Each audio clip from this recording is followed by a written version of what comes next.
Alhamdulillahirabbil alamin arrahmanir rahim maliki yaumiddin iyyaka na'budu wa iyyaka nasta'in ihdinas siratal mustaqim siratal ladzina an'amta 'alaihim ghairil maghdubi 'alaihim waladdallin. Amin. Assalamualaikum warahmatullahi wabarakatuh. Bismillahirrahmanirrahim.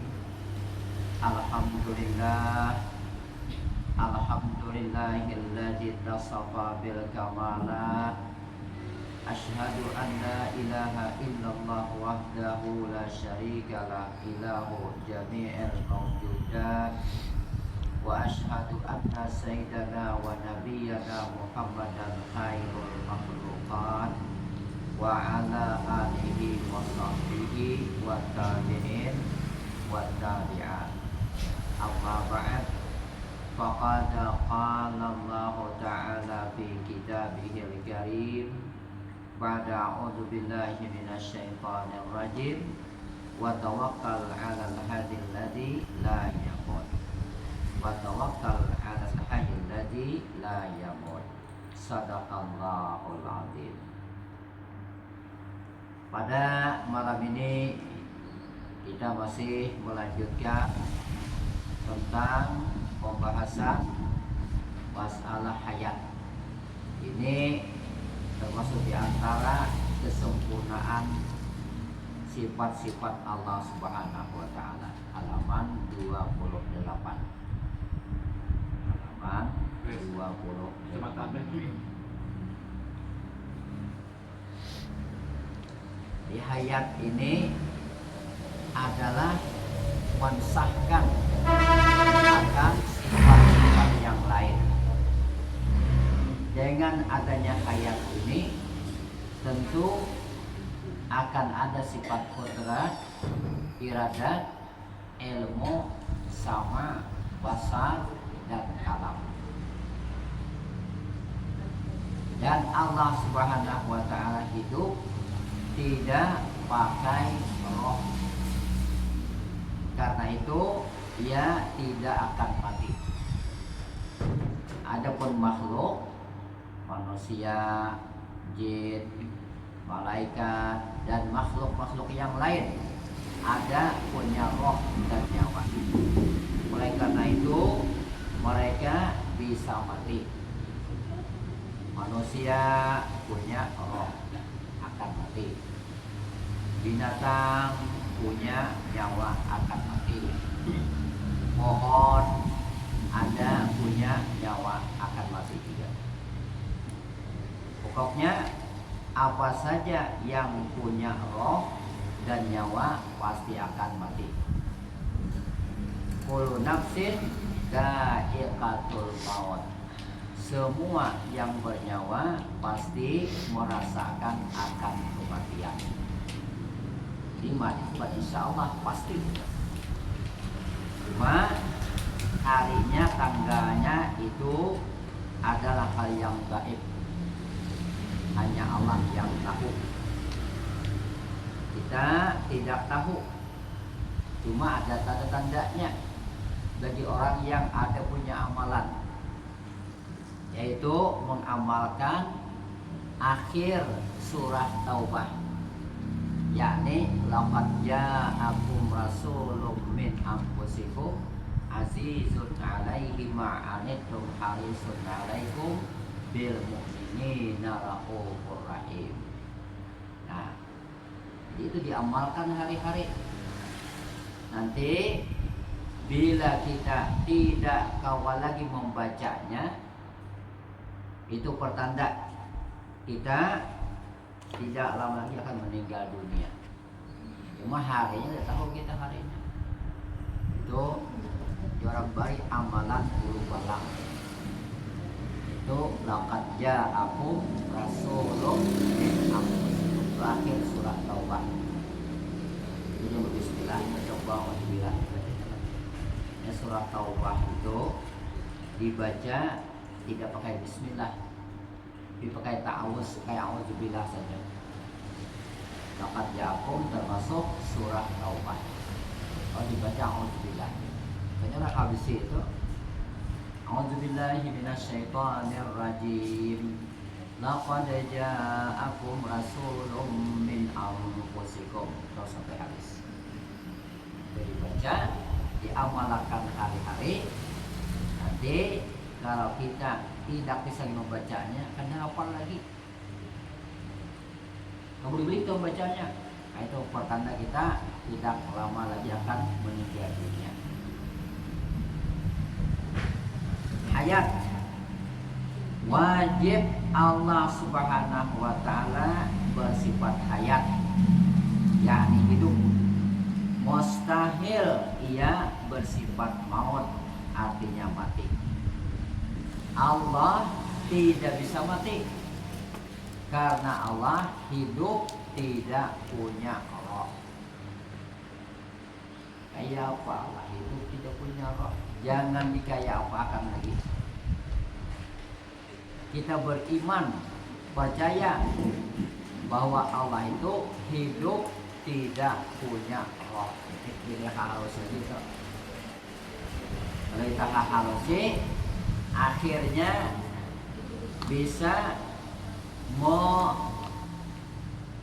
menyalahkan pendapat orang Allah hidup tidak punya roh.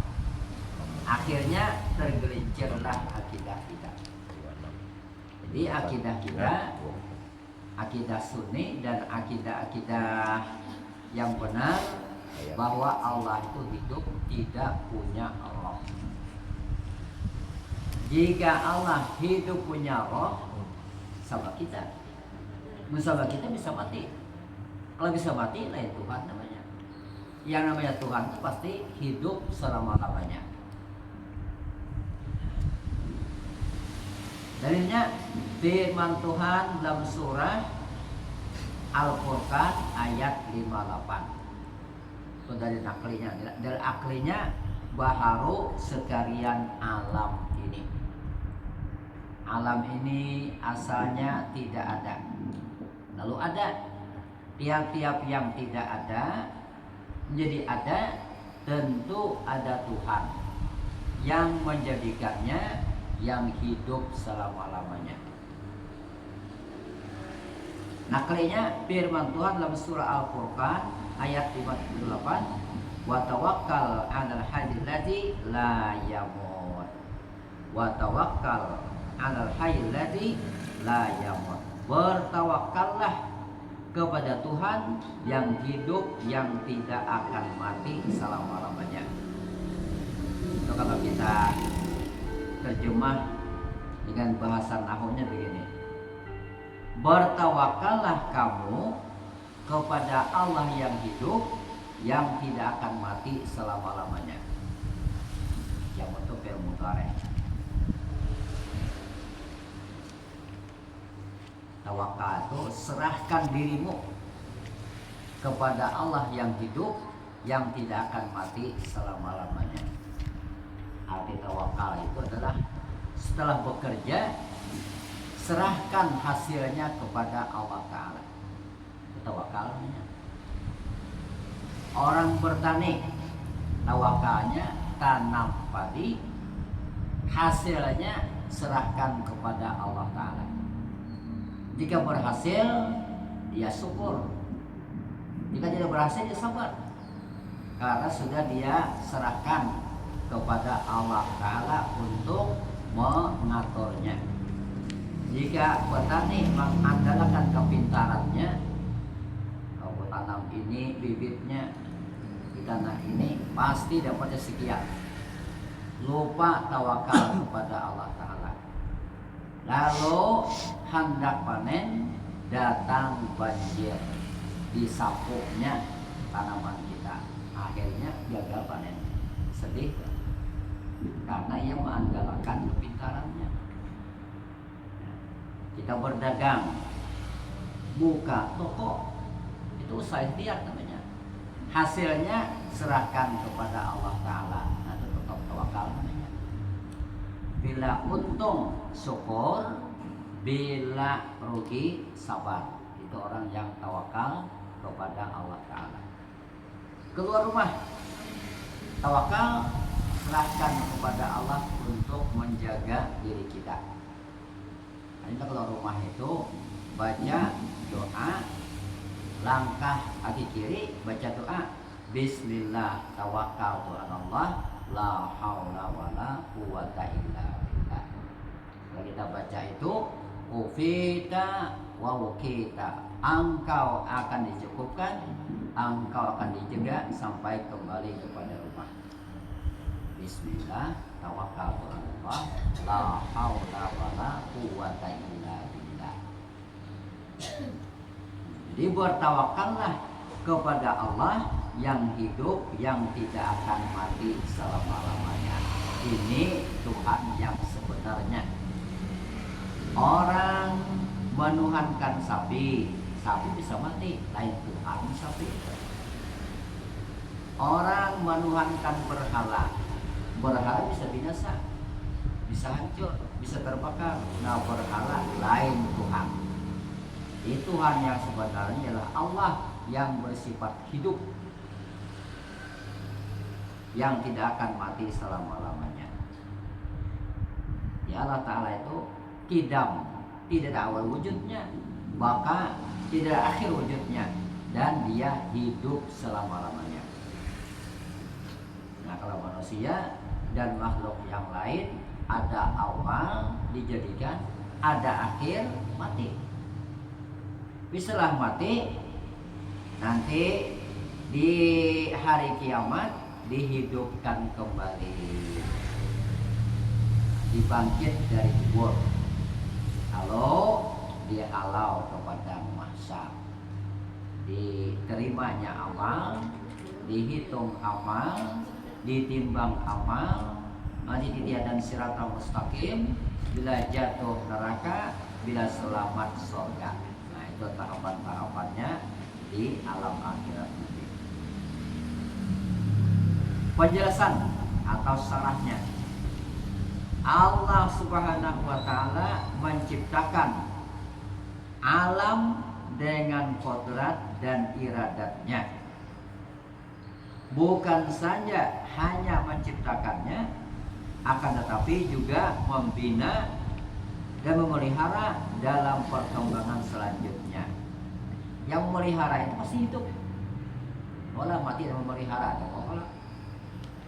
Dan sifat hayat hidup ini akan mensahkan sifat-sifat yang lainnya. Dengan hidupnya Allah Ta'ala itu pasti ada.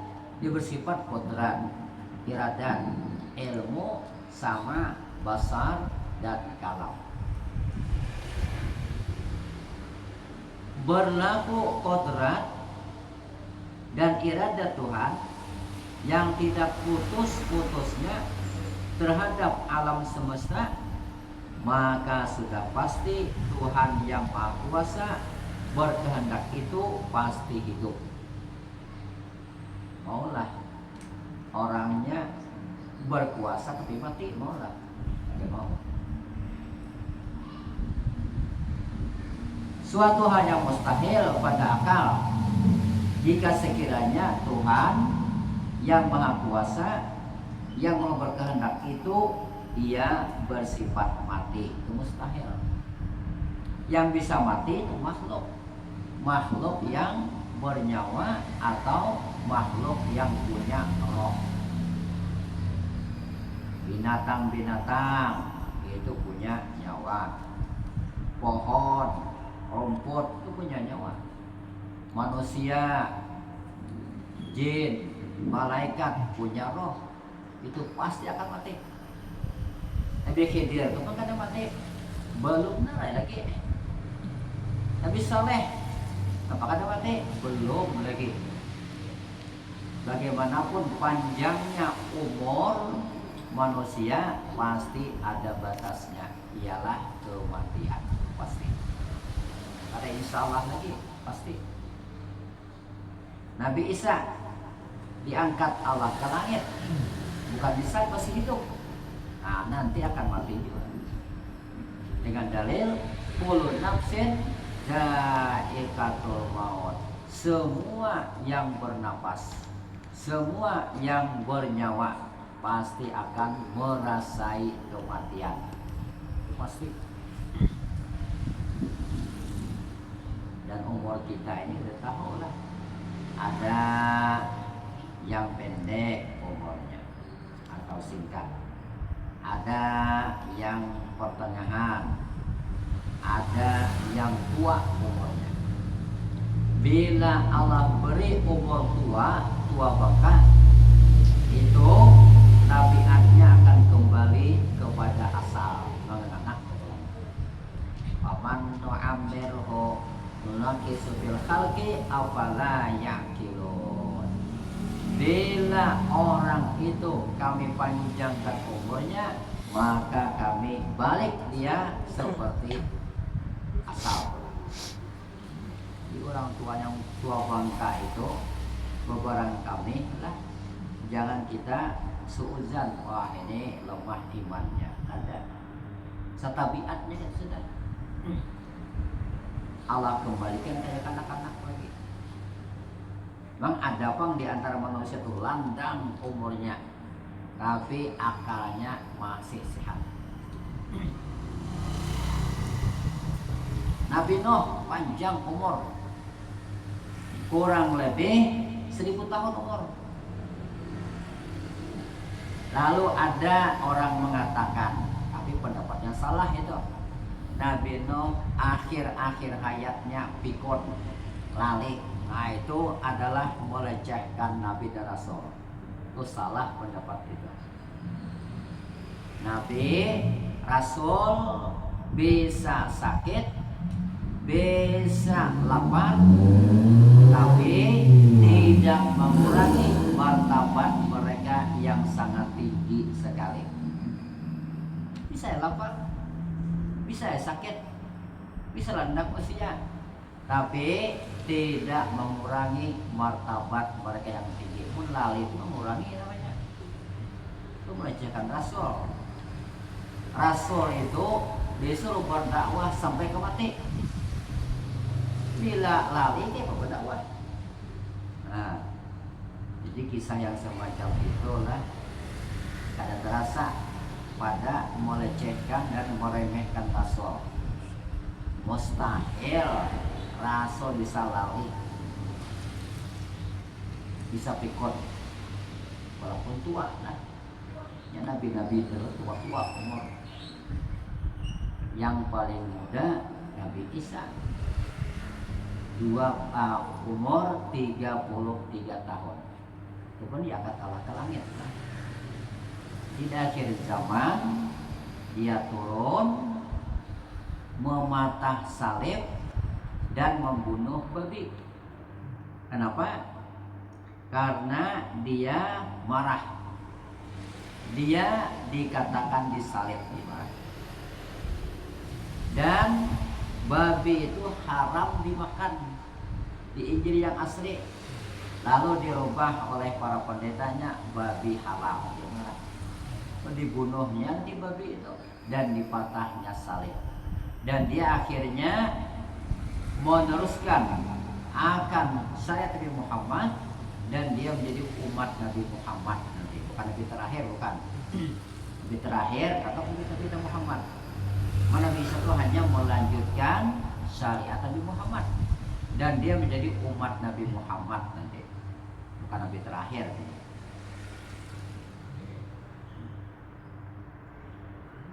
Di samping itu harus pula diketahui, wajib diketahui dan diyakinkan bahwa hidup Allah Ta'ala tidak seperti halnya hidup makhluk-makhluk, yaitu dengan roh, tidaklah, dan mengalami korban-korbanan.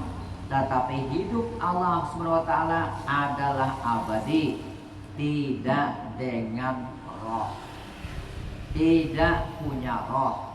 Allah kekal, tidak akan mengalami perubahan, dan tidak mati selama-lamanya. Ini wajib kita yakini dan wajib kita etikatkan dengan seyakin-yakinnya. bahwa hayat Allah itu tidak pakai roh. Kayak apa? Jangan dikaya apakan lagi. Taslim, jangan menyerah aja kita. Dan wajib kita percaya.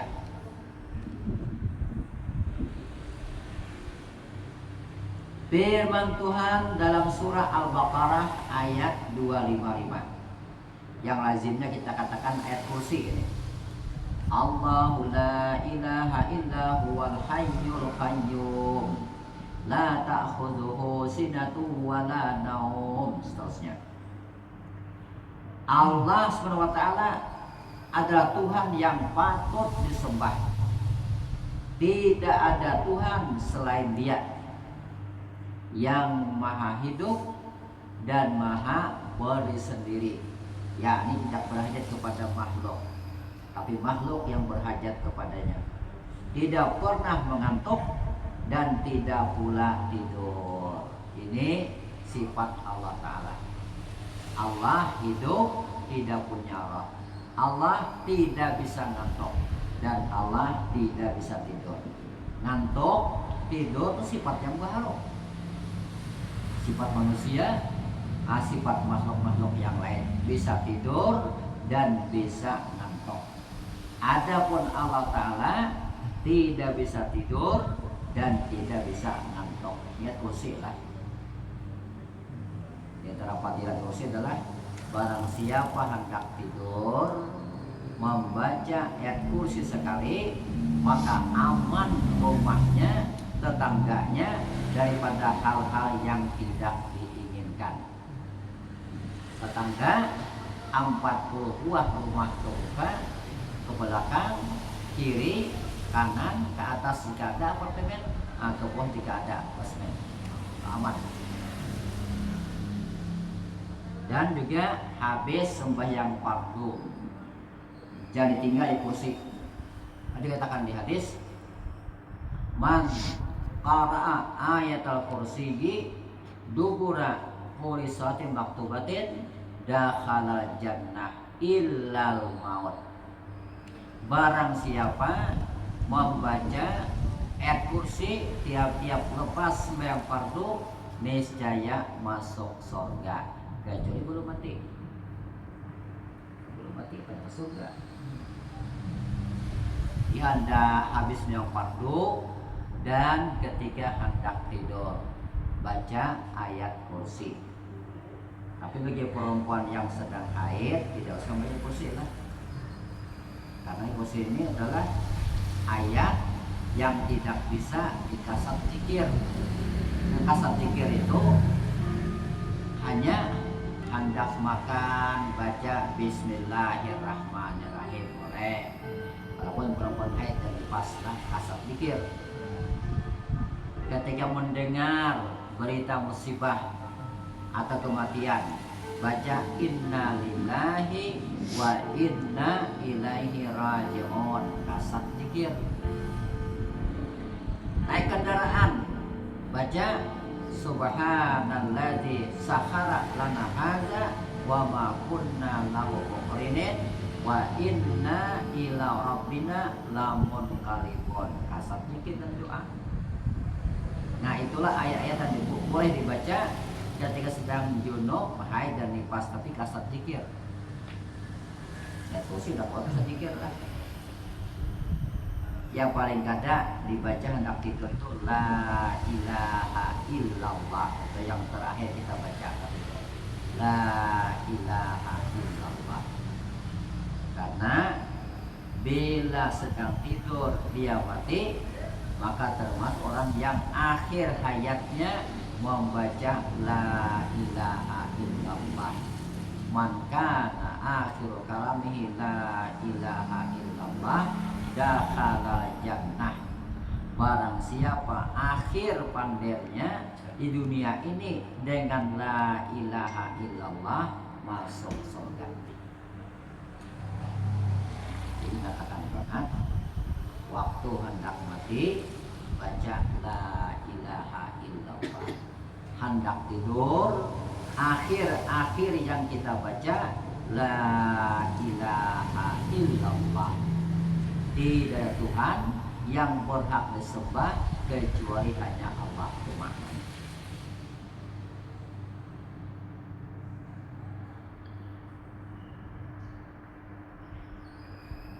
Adapun sifat hayat ini tidak ada takluknya.